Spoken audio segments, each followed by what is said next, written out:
benda apa ini? Kedua, Raih 9 juta penonton, KKN di Desa Penari jadi film terlaris kedua di Indonesia.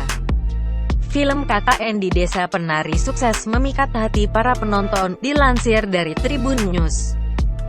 Dalam unggahan Instagram sang sutradara, Awi Suryadi, film bergenre horor ini berhasil meraup 9 juta penonton pada tanggal 4 Juni sejak ditayangkan tanggal 30 April tahun 2022. Dengan pencapaian ini, film KKN di Desa Penari kini berada di urutan kedua film yang paling banyak ditonton di Indonesia, di bawah produksi Marvel Studios Avengers Endgame.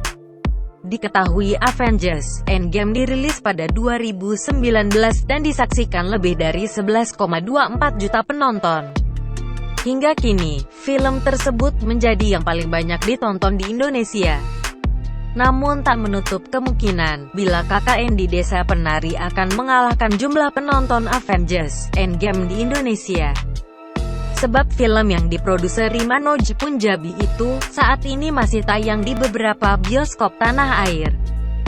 Sebelumnya, KKN di Desa Penari berhasil menyalip posisi Spider-Man No Way Home sebagai runner-up film terlaris di Indonesia sepanjang masa.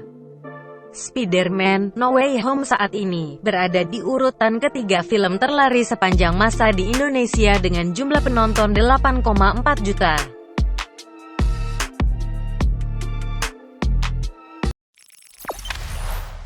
Jangan lupa subscribe, share, komen, dan like ya.